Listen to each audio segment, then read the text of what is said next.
Man, please. Who is this guy I think he talking to? We free adults and you're a geriatric with an attitude. You son like crack prostitutes and you're a child sniffer. It's just me shit talking. Let's talk about Burisma. Oh, you thought that we forgot? No. Some people probably did, cause the media wipes your ass every time you take a shit. I mean, for real, this clown got plenty ties and buddies overseas. Conflict of interest, puppet of the CCP. And I just can't believe some people fall for your dumb shit. You got strings attached, Pinocchio, you don't run shit. You cut the pipeline and left us foreign fuel dependent. Got the gas prices hiking to the motherfucking ceiling. We hurting in our pockets with y'all making the killing. We try to protest, y'all wanna label us as villains, but the mask is peeling off. Your beans are slowly spilling. We packing out stadiums screaming, cut. Nobody likes you. With our middle fingers up screaming.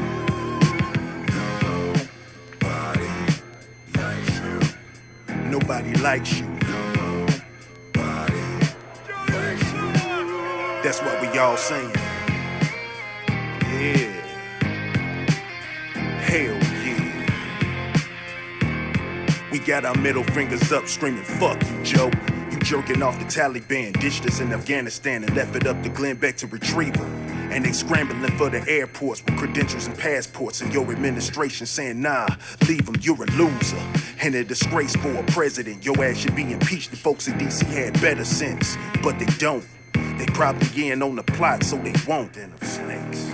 We seeing through your bullshit, lies and deceptions. Infringed on our right to speak, next to be the weapons. You want us unarmed so you can keep us in our place, but we standing in your face screaming. Man, why you always lying? You ain't even trying to convince us, you telling the truth. And we want you out the building. Nah, we ain't feeling it. You like the children on the Maury show, illegitimate. Nobody likes you. With our middle fingers up screaming.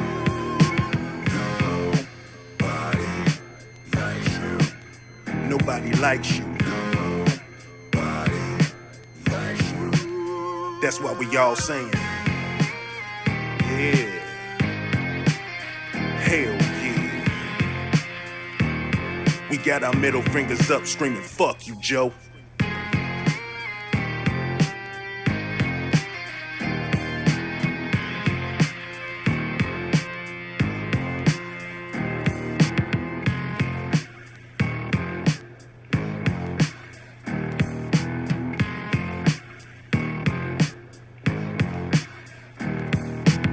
Talking about? Come on, man.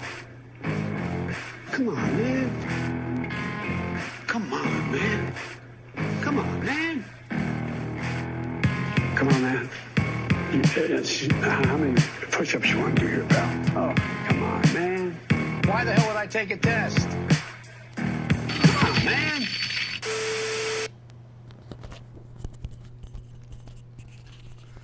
What's up, everybody?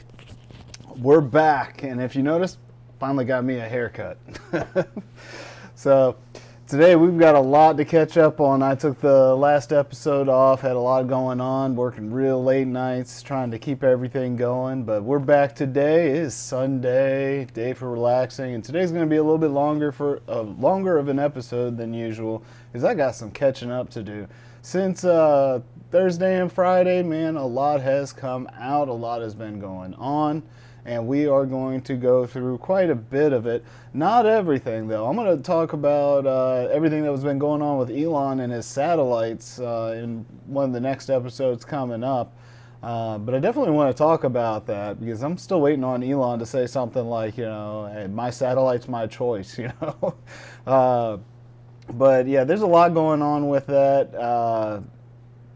Kind of on either side of it, I don't know yet. There's not enough good information that's come out, but from what I'm understanding is that he possibly prevented a World War III. He possibly prevented a lot of deaths. I don't know. We'll see as that story starts to unfold more. Like I said, I will get to that in the next episode or two. So if you guys were looking forward to that, I do apologize, but it will be soon. But I want to go into what's been going on with our boy Joe Biden to start off with. And let me get this stuff cleared out here. There we go. And by the way, if you were curious, let me see here if I can get that zoomed in. I got this off of Rumble. It's the Nobody Likes You hashtag FJB song. It comes from, let's see, can I zoom that in?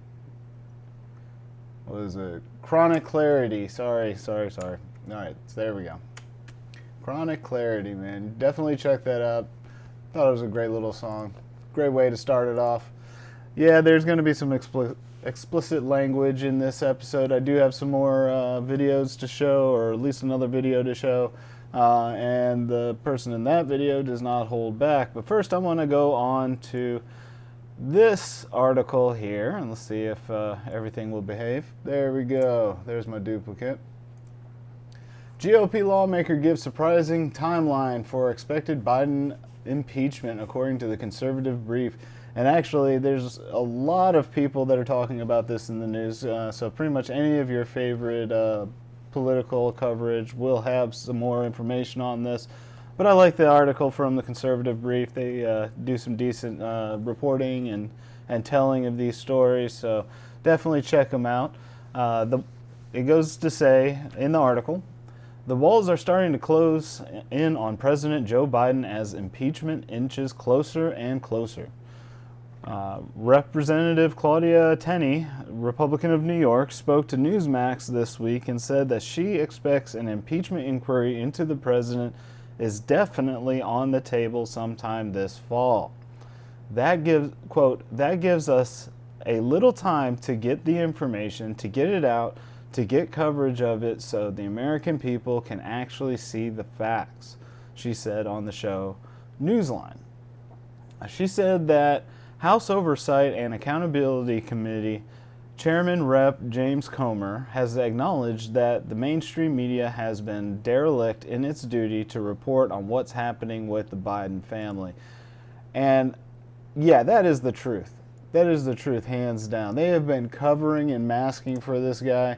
Like, we see how thin the charges are against Trump, how desperate they are to make a mountain out of a molehill on everything that he does. Like, I remember back in the day when they were going after him for some Diet Coke. Like, they go after everything on Donald Trump, but Biden seems to be immune to any of the criticisms that Trump's saying. You know, if you want to be seen, if you as a news media organization want to be seen as credible, you've got to be able to call out BS on every side. You know, you want to call yourself a source, do it right. But anyway, let's see here. I lost my spot. Okay.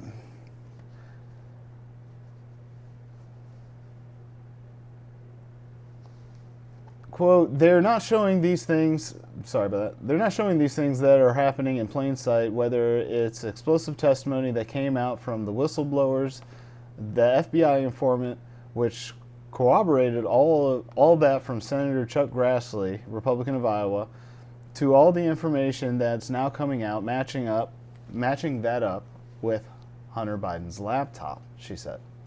She cited the president's use of fake names when he was vice president, which is actually common for federal officials as one reason to believe that it's, quote, it's obvious there's a cover-up. Yeah, that's another story that we need to see some more reporting on as well. I saw quite a few articles coming up saying that Biden was using pseudonyms, you know, different names, different email handles and all of this. And I really hope that there's much more investigation so we can report more on what was going on there. Because I guarantee you a lot of the information that Republicans were looking for is going to be found in those emails. She said there's a lot for the American people to see. This is worse than Watergate. This is the president engaging in illegal conduct, bribery, money laundering, impeachable crimes, and covering it up, using the Department of Justice and a dirty cop, Attorney General Merrick Garland, she said. The representative also brushed aside former House Speaker and California Rep. Nancy Pelosi's announcement that she would be campaigning again to keep her spot in the House of Representatives.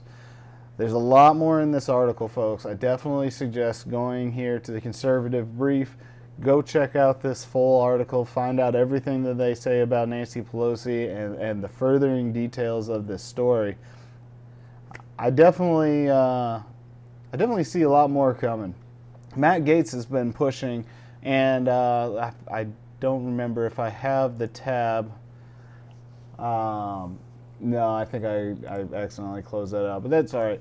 Matt Gaetz is actually putting pressure on Kevin McCarthy, the Speaker of the House currently, saying that if impeachment doesn't go forward, that the Republicans are going to get him out of there and get him replaced.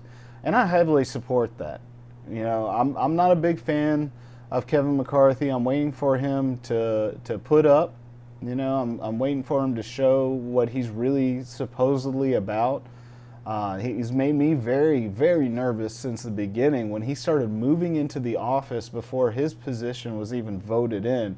To me, that seems very, very sketchy, very sus, as they say. You know, how do you start moving into an office when you don't even know if you have the job or not? You know, we saw how many votes get botched and stalled before he was finally put in. That it kind of tells me that there's something else that's going on in the background. If he was that confident to move into his office, that makes me very nervous. You should at least wait until the vote. At least wait until you know you have the job before you start moving in. But no, he just started moving in regardless. And you know, that's what makes the conspiracy people start going crazy. It's like when you see moves happen like that, that's when people get really worried. But moving on, you know, that's not the only bad news that Biden has received. Let's see here. There's been another court ruling.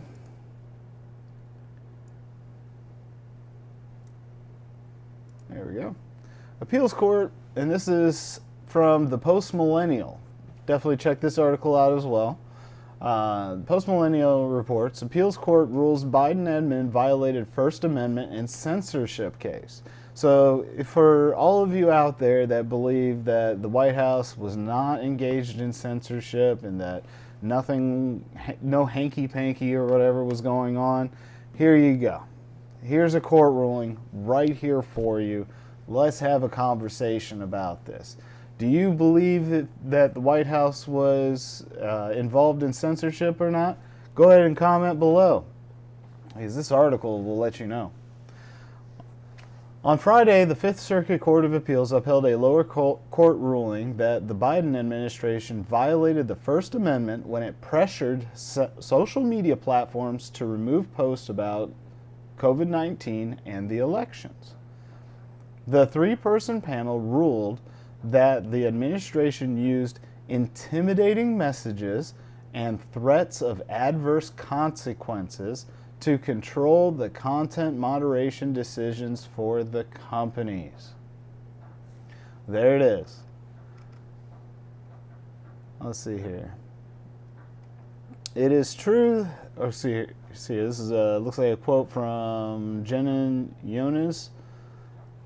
This is a major victory. Plaintiffs have prevailed in Missouri versus Biden. The Fifth Circuit narrowed slightly, but enjoined the White House, Surgeon General, CDC, and FBI from coercing or significantly encourage a platform's content moderation decisions.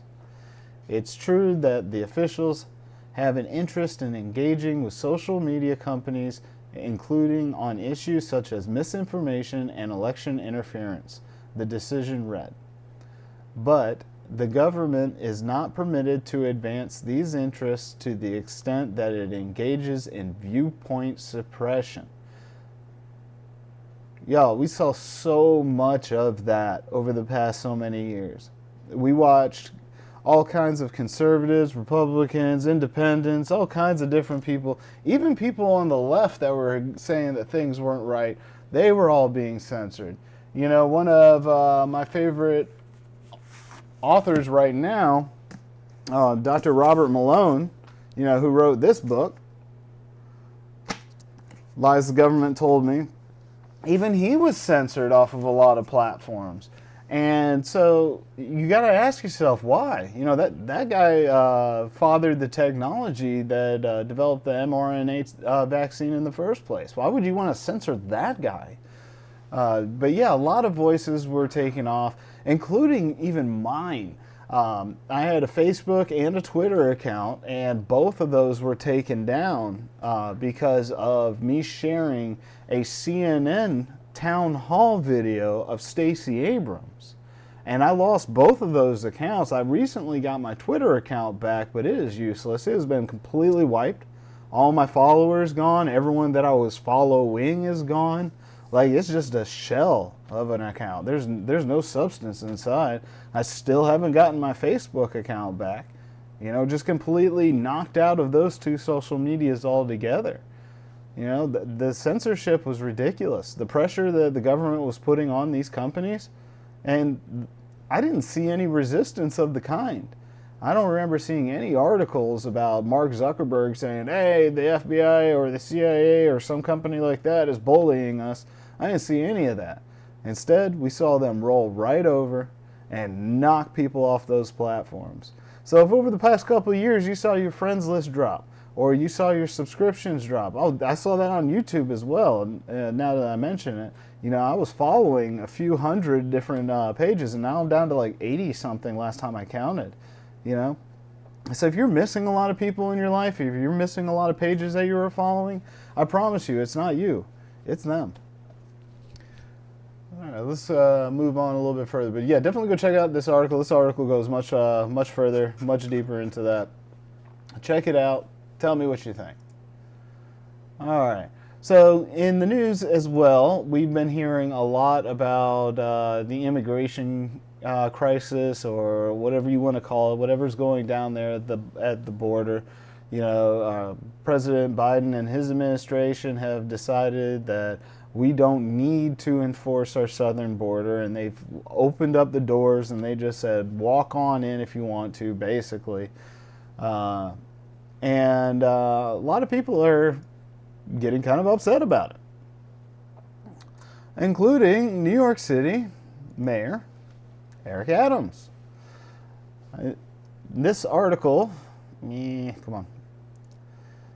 from the Epoch Times, New York City Mayor announces potential budget cuts amid immigration crisis. Interesting. All the way up there in New York, huh? I thought they were a sanctuary city. New York City Mayor Eric Adams has announced potential budget cuts of at least 5% across all city agencies amid an illegal immigration crisis in the Big Apple. His office also announced that it's making other efforts to reduce costs. Mr. Adams, on September 9th, cited the convergence of circumstances threatening New York City's financial stability for the steps his administration is taking to balance the city's budget as required by law. Quote, because the city has been forced to bear most costs of the asylum seeker humanitarian crisis at a time when revenue growth is slowing and COVID-19 stimulus funding is sunsetting, the city faces substantial fiscal disruption if circumstances do not change, his office stated.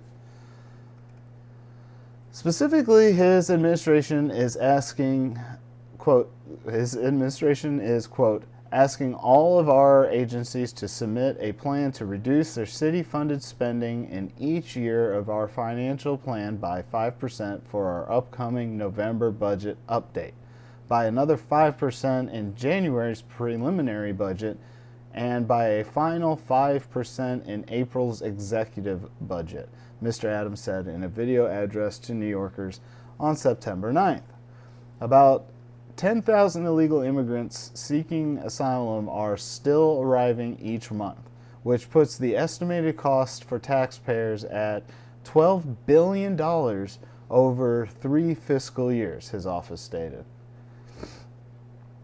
Wow. So starting to look like the sanctuary city stance that they have taken is really costing them a lot of money. Now just imagine though, how do you think Texas feels? How do you think the border states as a whole feel?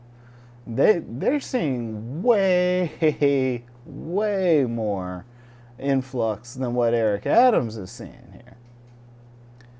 But, you know, let's hear directly from Eric Adams before I go on my tangent. Let's hear what he has to say about this whole thing. This issue will destroy New York City. Destroy New York City. Now we're getting people from all over the globe have made their minds up that they're going to come through the southern part of the border and come into New York City. And everyone is saying it's New York City's problem. Now look, I might sound crazy, but maybe stop offering them free stuff and they won't come. Adams said that in order to bankroll our new neighbors, quote, every service in this city is going to be impacted. And what does that mean? Well, those services are jobs, taxpayer-funded jobs. But instead of financing a service and someone's job, we're going to be financing dead weight. And that goes right back to the problem. What's the incentive to work when your paycheck is getting eaten away by high taxes and not a whole lot in return? Look, Americans see what our elected leaders are spending our hard-earned money on. Many of them do not want to pay for 4-star hotels for people violating our laws. Many people do not want to finance government agencies that seem to care nothing about hard-working Americans and care a whole lot more about not hard-working people from other places. The responsibility men once felt, the duty to society, that feeling of responsibility is being lost. And it's being lost because many men feel society has no sense of duty towards them. A little cut from the Epoch News, Epoch TV. And he's right.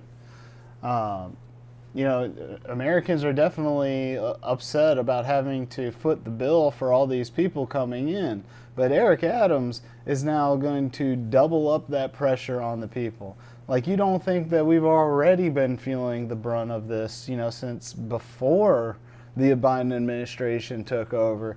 And now that we've got ridiculous amounts of people rushing through the door, it's just going to end up getting worse.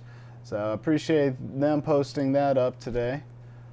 Let me throw up one more American's opinion about what's going on here with New York City Mayor Eric Adams. I thought this was a really good video, a real good, I guess you could say, explanation of the situation. So give this guy a listen as well.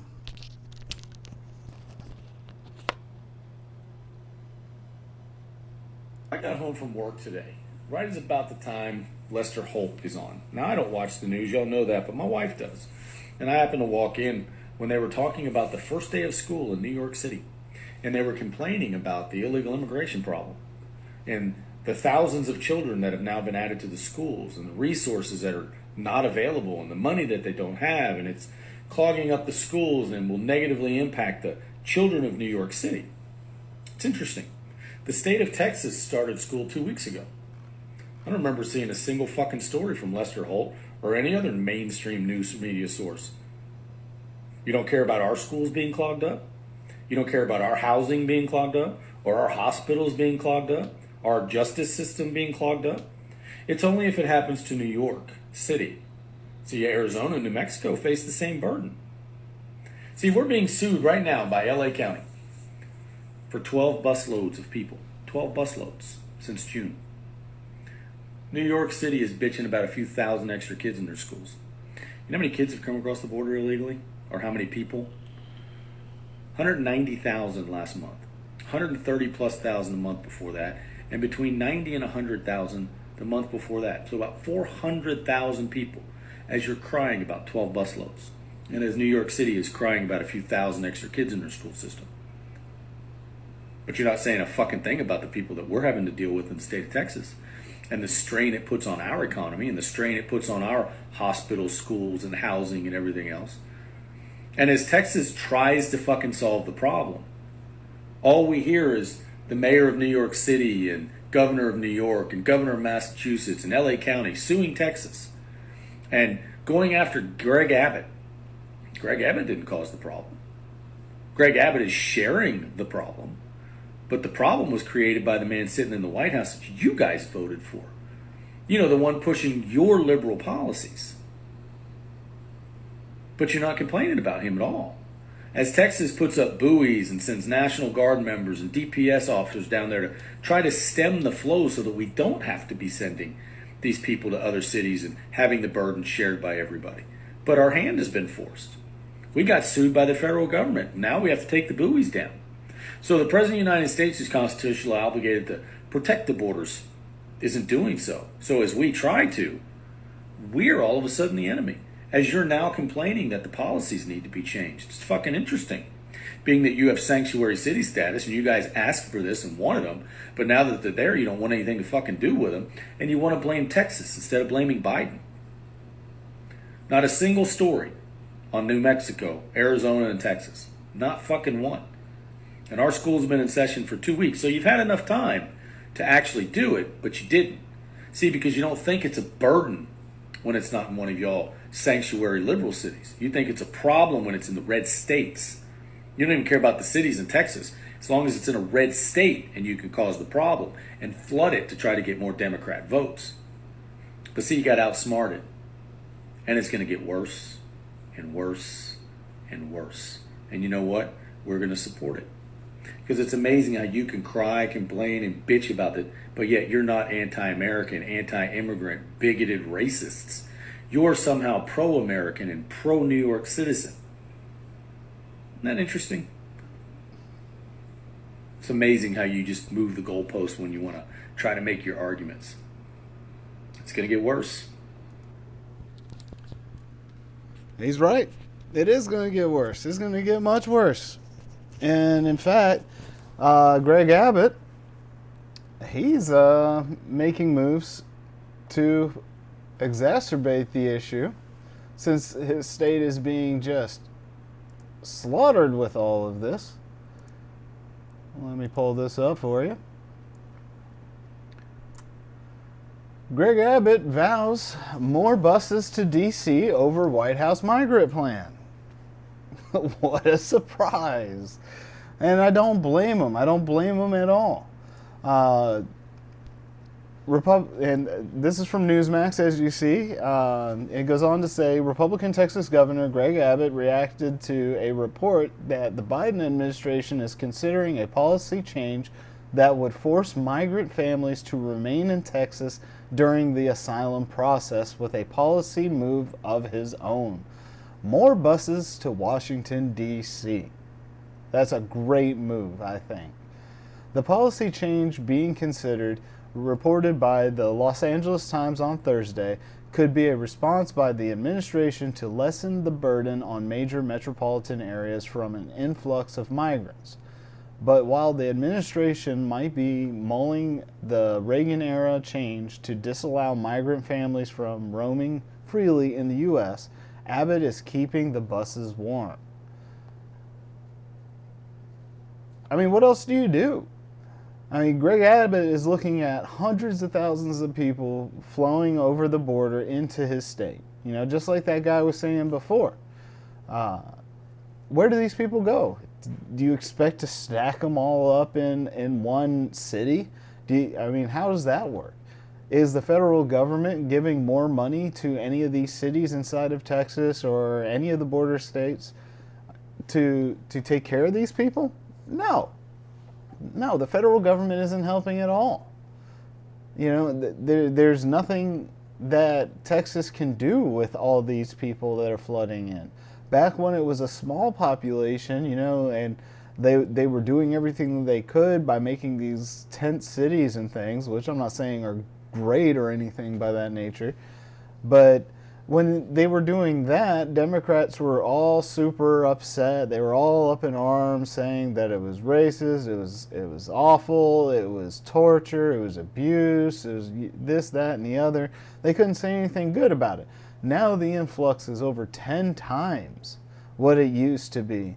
And yet we don't see any solution coming from the left at all. Not one single Democrat has stepped up and said, hey, we're going to share some of our state funding, some of our taxes with Texas to help these people. No, instead they want a virtue signal. They want to get up on a pedestal and say, well, we're sanctuary cities and we would never treat these people like that. But now look at them. They've shoved these people into hotels. And I read this one article about children being abandoned in these places. I've read another article. I need to start bringing these with me when I talk about immigration. But I saw another article saying that there's now over 16,000 kids in cages, quote unquote, kids in detainment at the border. But Democrats were all up in arms. And if you remember, AOC had that famous picture of her weeping in front of the fence at the migrant facility, when it was 1,600. But now it's over 16,000 kids. And you got kids in all these cities that Abbott and all of them are busing to that don't have families. They don't have people to take care of them properly. We're seeing swaths of poverty and crime and all these problems popping up wherever these people are being dumped. I'm not saying that they're all criminals or anything like that, but the good ones are mixed up with the bad. And now everyone's having a problem. If Eric Adams didn't want this problem, then he should have stood with Texas. He should have stood with Republicans. All these Democrats should have, to find a better, more peaceful and easy solution that would have taken care of these people. But instead, they tried to use this whole thing as an opportunity to poke Republicans and conservatives and even independents and a lot of others. They use this to poke them in the eye. Who does that help? Because it's obviously not helping these migrant people. If these people are really seeking asylum from disastrous situations, why aren't Democrats rallying to use our resources to help those countries, to make those countries a better place for these people to live? No, instead they just want to shove them all in Texas so they can have some good talking points for their next election. They're literally using people, folks. They're using people for their advantage, for their money, for their interests. And it's gross. It's what Democrats have done my whole life, and I'm sure much, much longer than that. Considering how long people like Joe Biden and Nancy Pelosi have been in office, they've been in a lot longer than I've been alive. I was talking to a nice guy today, and he was talking about the crime bill. The same people who are in power now are the same ones that were locking black people up left and right over really BS charges. That whole illegal stop and frisk and all that stuff that was going on. That's these same people. That's Biden. That's Joe Biden himself. He was the father of the crime bill. He's the father of all of this madness that's going on at the border. He's the father of the madness that's going on in New York and many other cities across this nation. And yet people still voted for him not knowing that. And look at where we're at now. Just like that video in the beginning. People are pissed. People are done with it. People are tired. But that's all I got to say on that immigration stuff. Hopefully we come to a solution here soon, and hopefully I have better news to report on it later. I'm going to move on now because California has really, I guess, stepped up their game to work with gun violence here. Apparently they believe that taxing firearms is going to be the solution for their state. But it actually looks to me like just a way for politicians to make more money. This from Just the News. California becomes first state to pass an 11% excise tax on guns and ammo. What is an excise tax? Well, if you're a cigarette smoker, you're very familiar with this.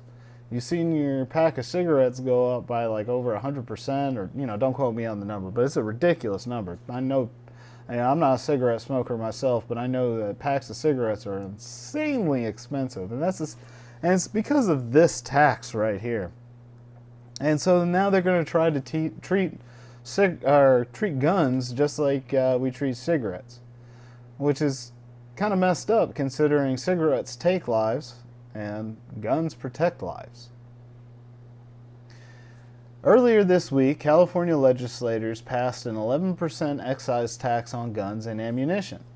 It now heads over to Democrat Governor Gavin Newsom's desk, where it is expected to be signed into law. Yes, definitely expected to be signed. Gavin Newsom has been on a crusade against guns, and it has not helped any in his state. Assembly Bill 28, also called, quote, Gun Violence Prevention and Schools Act, passed in Senate 27-9 with 4 senators abstaining. According to the Epoch Times, it had already passed in the state assembly. Why did they abstain? I'm not even going to go to the 4 that abstained. The bill was authorized by Assemblyman Jesse Gabriel, Democrat of Los Angeles, who said that funds generated from the new tax would be paying for gun violence prevention programs. Let me go ahead and say this. That's not going to stop anything. People are going to go across state lines to where they can buy guns without having to pay that ridiculous tax, and they will go get them there. People will find ways around taxes like this, and it's not going to slow down the influx of firearms into your state. It's just going to make it harder for you to recognize where they're at. A lot of people aren't registering them, I guess you could say, but it's just going to change the way that people purchase them. The only thing you're doing here effectively is preventing people from protecting themselves, because criminals aren't buying their guns from the gun stores in the majority of the time. The majority of the time we hear about scratch serial numbers and different things that go along with that. People are buying illegal firearms to hold up a bank because they don't want it tracked back to the purchaser. I don't know how preventing somebody's wife from buying like a little 22 or 9mm or something like that to keep in her purse is going to stop somebody from pulling a gun on her. You look at all these other countries where guns aren't even sold over the counter, and they still pop up. And then, say magically California could figure out some way to get all the guns out of their state. Do you think that violent crime is going to be prevented, stopped, or anything at all? No. We look across the pond. There's nations over there that have completely stopped the sale of guns. And what are they doing? Like in the UK, they're running around with machetes. They have other weapons like chains and stuff like that. A criminal that wants to hurt somebody is going to hurt somebody regardless. And so all you're doing is you're forcing your victims to go face to face, toe to toe, with the person that would do them harm. I don't see how this is going to help in any way, other than help the people who are in office make more money, at best. I think if we keep seeing stuff like this, in fact, it's going to backfire on them in that way too, because you're going to end up seeing Californians get burned out on getting shot all the time while they can't defend themselves. And they're going to start electing Republicans. And these Republicans are going to come in, and they're going to undo these kinds of laws, they're going to undo these taxes, and then all of a sudden, the crime reduction that California Governor Gavin Newsom and everyone else under him, that crime reduction that they've been wanting to see, it's going to happen under a Republican. And it's going to make them look really bad. And you're going to see Democrats fail over and over and over again as they push for more and more and more insane policies that are easily proven to be faulty by Republican policies. The article goes on to say the bill was, quote, it's shameful that gun manufacturers are reaping record profits at the same time that gun violence has become the leading cause of death for kids in the United States, Gabriel said in a statement in July. Quote, this bill will fund critical school safety measures and proven violence prevention programs that will save lives and protect communities across California, he added. But where is this proven? I'm curious. One senator who opposed the legislation was Miss Alvarado Gill, who told her colleagues on the Senate floor Tuesday that her research of gun violence statistics didn't match the data included in the bill. Surprise. She said her research showed drug overdose deaths far outnumbered firearm deaths in the state. The state saw nearly 6,000 deaths from fentanyl in 2021, according to the California Department of Public Health. Going back to this whole border crisis thing that's going on, we've got fentanyl pouring in across the border. Joe Biden himself and his administration have decided to leave that door open. And now here we are in this gun conversation talking about drug overdose deaths. And that is a huge problem. That's a huge problem all the way over here in Georgia. You know, and I don't know if you guys have seen these videos. Maybe I need to start posting these too, of the zombie streets where you got people that are just like hunched over, like passed out, standing up. Like people passed out on all over the streets, all over the sidewalks. I mean, these drugs are just ripping this place apart. And a lot of the people that are committing these crimes that you're so afraid of, they're using these drugs too. At what point do we see these governors and senators and all these people taking the tax money and putting it to drug prevention, to psychological care, to addiction care? When do we see that stuff? No, instead they're trying to take the firearms away from the law-abiding citizens who are not committing any crimes at all. That's the problem. And miss me with that whole kids taking the guns from their parents thing. If we would address the psychological problems that are happening with these children, we wouldn't have children stealing their parents' guns so much. Think about that for a minute. See here. The excise tax would start July 2024 if signed by Governor Newsom, which you pretty much know it will be. The National Rifle Association spoke out against the tax, saying it's unfair to responsible gun owners in California. Quote, it is unjust to saddle law-abiding gun owners with special taxes, the NRA wrote on its website. Quote, such a measure makes it more expensive for law-abiding citizens to exercise a constitutional right and discourages them from practicing to be safe and proficient with their firearms for purposes such as self-defense, competition, and hunting. Great point. Just reiterating a lot of what I said, but it makes one point that I neglected. Responsible gun owners train. They learn their firearm, they learn how to use it, they learn how to hit their targets, and they learn how to look behind their targets. If you're reducing that kind of education, you're only going to increase accidental injury or death. If people cannot train how to use their weapons, think of the chaos that will ensue. Bullets flying every random which way. Because again, you're not going to stop these guns from coming into your state. When you got somebody like, say, from Georgia, you know, my home state here, and they own a bunch of firearms, and they move into your state, and they don't have the ability to practice, and say they get new contacts or new glasses or something like that, and they have to use that firearm. A few inches can mean life or death in any situation. This is a punishment against the people. This is part of what a lot of conservatives and Republicans call gun grabbing. This is preventing people from being able to protect themselves and to uphold the Second Amendment rights, just in a backdoor way. It doesn't, quote, stop them from buying these firearms, it just makes it a lot harder.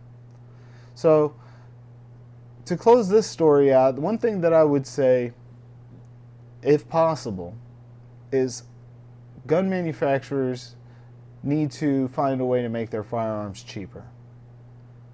By 11% cheaper. So that way, responsible gun owners can still continue to pick it up. Same thing with ammo manufacturers. If you can, find a way to make it 11% cheaper. Let's offset these taxes that they're putting on your product so people can continue to lawfully protect themselves in a responsible manner. The stuff is already expensive as hell. We got to find some way to get these costs down. The more responsible and law-abiding gun owners out there are, the safer our streets are. Just look at Kennesaw, Georgia. Look it up. Google it up. Tell me what you find. And let me know down in the comments below. Last story I want to get to, I wanted to start off with this about the California gun tax because they're not the only ones that are going after guns right now. We have the governor of New Mexico making an arbitrary, insane move to block guns. And let me let me play it for you so you can hear it firsthand. Yeah. But your point is valid. You took an oath to the Constitution. Isn't it unconstitutional to say you cannot exercise your carry license? With one exception, and that is if there's an emergency, and I've declared an emergency for a temporary amount of time, I can invoke additional powers. No constitutional right, in my view, including my oath, is intended to be absolute. There are restrictions on free speech. There are restrictions on my freedoms. In this emergency, this 11-year-old and all these parents who have lost all these children, they deserve my attention to have the debate about whether or not in an emergency we can create a safer environment. Because what about their constitutional rights? I took an oath to uphold those too. And if we ignore this growing problem without being bold, I've said to every other New Mexican, your rights are subrogated to theirs. And they are not, in my view. Wait a minute, you're talking about crimes. There are already laws against the crimes, so how are their rights? I got it, but again, if I'm unsafe, who's standing up for that right? If this climate is so out of control, somebody should do something. I'm doing as much as I know to do. Madam Governor, do you really think that criminals are going to hear this message and not carry a gun in Albuquerque on the streets for 30 days? No. But here's what I do think. It's a pretty resounding message. Yeah. Do you think criminals are going to not carry their guns for the next 30 days? Beautiful question. That's the best question you could honestly ask. It really is. What is that going to do? You're going to have law-abiding citizens put their guns down for 30 days so the criminals can run rampant? Are you mental? Are you serious? That's not how it works. You know, this woman is showboating at best. Like, she feels the Constitution can be overridden in a state of emergency. No, come on. This is ludicrous. You cannot tell people they can't carry firearms and protect themselves. No, that's not how this works. You can't disarm law-abiding citizens and expect the criminals to take a month off like Joe Biden does every chance he gets. You know, that's not how any of this works. What is she honestly expecting? If this actually executed the way that she wanted it to, do you really think that people would be safer? No. Gosh, no. There's no way that on any planet, any city, any country, anywhere, no way disarming law-abiding citizens is going to make it safer from criminals who are carrying guns. You know, it's wild. So that article actually comes from, or that video right there, and you see it comes from the KOB4, and I've actually got the article it originates from, but I wanted to use that clip there so we don't have to go through the whole news story on this. So in this article it says Albuquerque, New Mexico Governor Michelle Lujan Grisham says she is suspending open and concealed carry laws in Albuquerque and throughout Bernalillo County for the next 30 days, temporarily prohibiting the carrying of guns on public property. The governor made the announcement during a news conference Friday afternoon, which you just recently saw. There we go, sorry. Governor declared gun violence a public health emergency Thursday following the murder of an 11-year-old boy on his way home from an Isotopes game Wednesday night. That case, combined with several other violent cases involving children, sparked the decision. The new public health order is effective Friday, September 8th. After 30 days, they will evaluate whether they should renew the order or make adjustments. The public health order is a statewide mandate, but it only suspends open and concealed carry laws in communities with extremely high violent crime rates and firearm-related emergency room visits. Right now, that only includes Albuquerque Metro. There are several exceptions. The public health order does not impact the private property, licensed firearm dealers, firing ranges, or shooting competitions. However, anyone traveling between those locations must store their guns in a locked container or safety box. So, you're making a bunch of law-abiding citizens sitting targets. You're asking for more gun violence. You're asking for more gun deaths and injuries. Hopefully only injuries at the worst. I don't understand the logic of the left. This is why I walked away so many years ago. This doesn't make sense. The person who carries a pistol on their belt and never pulls it, they're getting penalized for the person who goes and illegally buys a firearm or acquires a firearm and uses it the first chance they get. That doesn't make sense. People should be able to protect themselves and protect their families. You take away those protections, you get more harm. It's just as simple as that.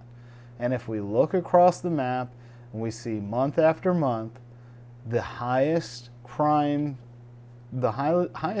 crime rate areas are the ones with the strictest regulations against guns.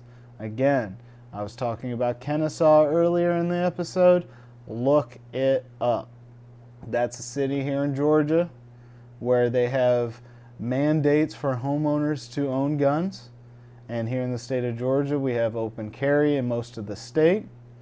But then you look at Atlanta, where they're trying to restrict guns, where they're trying to restrict people's protections, and we have crime that's going out of control. Kennesaw is right there next to Atlanta. They're attached. Kennesaw's part, I think, of the entire greater Atlanta area. Correct me if I'm wrong, but Kennesaw's part of all that, and they have very low gun violence issues, whereas the rest of Atlanta has very high. So just look at the numbers, look at the statistics where things are actually working and where things aren't working. I do believe in a previous episode, actually a few weeks ago, we went over these gun stats. The highest crime rate cities in America are all blue-run cities with extremely heavy gun restrictions. It's ridiculous, and to take these kind of measures against law-abiding gun owners, it's only going to get people hurt. But these Democrats don't care, because people like her typically run around with armed guards and protection. They live in these gated communities with security guards. They have all kinds of money for additional security. They have, some of them even have bulletproof vehicles. They have all this protection so gun crime doesn't bother them. But what about you and me? So a New Mexico sheriff has something to say about it, and this is from the Gateway Pundit. And I actually haven't even had a chance to go over this one, so we'll read it together. On Friday, New Mexico's tyrannical Democrat Governor Michelle Lujan Grisham, or however you pronounce her first name, I'm butchering it, I'm sure, I don't care, declared gun violence a public health emergency in response to the shooting deaths of a 13-year-old girl on July 28th, a 5-year-old girl on August 14th, and an 11-year-old boy on September 6th. Grisham temporarily suspended open and concealed carry laws. I'm going to kind of skip forward. And they say this action directly infringes upon law-abiding citizens' constitutional right to bear arms. Fact. The governor has carved out exceptions for licensed security guards and law enforcement officers. Of course, the people that protect her. The governor's action is clearly tyrannical and unconstitutional. She wants to take away your rights to protect the criminals with illegal guns, as I spoke before. In response to the unconstitutional order, Sheriff John Allen from Bernalillo County, north of Albuquerque, announced he will not comply with the unconstitutional order. That is not sarcastic. I am applauding. I just don't want to blow out my mic. Otherwise it'd be really aggressive. Quote, I have reservations regarding this order. The temporary ban challenges the foundation of our Constitution, which I swore an oath to uphold. Good on you, sir. Let's see here. Blah, blah, blah, blah. Yeah, so this goes further into it. There's actually a lot of detail here about the order that she put forward. Gateway Pundit always does a great job on their reporting, so I highly suggest that you go in here, go to the Gateway Pundit, go check out this article, go check out some of the other stuff that they're talking about too. They've always got some great bombshell reports and stories. I'm really enjoying them as I go into this. Yeah, and this is actually, I think it was Trump that was talking about this years ago, that a lot of police agencies would not conform, they would not enforce this nonsense if Democrats decided to go forward with these kind of measures. You know, at the end of the day, the police help us, but we also help them. When we're all unarmed, that means the police have to protect more and more and more people. The numbers grow too high and they become very ineffective. It becomes an entire army of criminals versus a handful of police officers. And most of these police departments have gone through this defunding madness. Whether their cities directly push for defunding the police departments or not, public opinion has completely turned against most of the police out there. And so I kind of sympathize. You know, I have my reasons personally where I could be one of those people that just really hates the police or something of that nature. But at the end of the day, I understand their purpose. I understand the value of having a good police department. As long as they're not overstepping their bounds, I support them. You know, there are really good police officers out there, and then there are really bad cops. There's a big difference in my opinion, and I'm sure in the future I will have a whole segment where I go over the difference between police and cops. But with that being said, removing the Second Amendment away from the people makes their jobs insanely difficult. You know, it goes from these few children to all of a sudden mass shootings here and mass crime waves over there. I mean, just look at, look at Detroit. Look at Atlanta. Let me not pick on Detroit. That's too easy. Atlanta has become the number one for violent crime. And if Atlanta is constantly posting up these gun-free zones and restricting people where people can go with their firearms, you get what you get. Just like Eric Adams in his sanctuary cities. You ask for this stuff and you get it. You take down your defenses, you invite all the chaos into your city, and that's what you get. You got to let people protect themselves. You've got to give people a chance to survive. Taking that away from them, like he said, it's unconstitutional. And those constitutional amendments, those are our rights. Those are given to us by God, according to the document. Whether you're religious or not, you get those rights regardless. It is your right to be able to defend yourself, your family, your friends. Or like in some news stories we've seen, just the people around you in general. Nobody has the right to come in and threaten your life, but you do have the right to protect it. And that's as far as I'm going to go into this. We're getting up to the hour point here in the show. I want to appreciate everybody for coming out and checking this out, checking out my show. I do apologize for missing my episode the other day. I'm going to continue to keep putting them out, but sometimes things get really busy. If you go over to my Rumble channel, we have the We Talk Free. It's called W.T.F. Official. We Talk Freely Official. If you go over there, you can help and contribute to the page and help me get this to a full-time position. I would like to be able to spend more time in my reporting and pay some people to make the show look better. I hope you like my my little details and things that I put up. But I'm not a big artistic guy. I'm a numbers guy. I'm a data guy. I'm a news and information kind of guy, and I'm a blurry guy right now. Hold on. Beep, beep. Maybe better. Okay, but. Anyway, it looks like I gotta give my camera a break.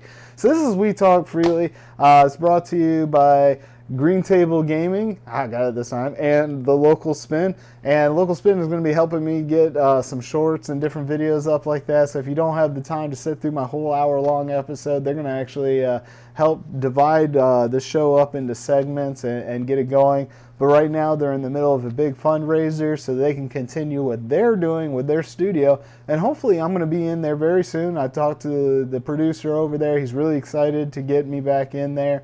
This show was actually founded with the Local Spin to be shot in there. But things had gotten really busy, so we had decided that I would start shooting it here from my home. And hopefully that we could come back and collaborate later. I know I've talked about it in previous episodes that we were going to do it. But I promise you, it will be soon. It will be in there. We'll have a good time. I'm hoping, like I said, once we get a little bit more money flowing in, I'm going to start doing some man on the street stuff. I'm going to start bringing some segments to the show. Again, like I said, more better borders, production, all that good stuff. But it all starts with you. Whatever you guys can contribute, whatever you can do, go on over there to my Rumble page, WTF Official. Check it out. And make sure you follow it there because, there is a chance that YouTube may look at the content that I've been putting up and say, hey, we can't have that. They're still on that censorship game and they still have their political biases and agendas. So we're going to stay here on YouTube as long as we can. But, I think Crowder just got canceled for a week or bumped for a week or something like that. Like, if they're willing to bump somebody who's bringing millions of views to their channel, I mean, just think of what they would do to little old me over here. So, again, I appreciate you guys for tuning in. If you made it this long, you are awesome. You're the best. Please like the video. Leave some comments down below. Help me boost this algorithm up. And I will talk to y'all soon.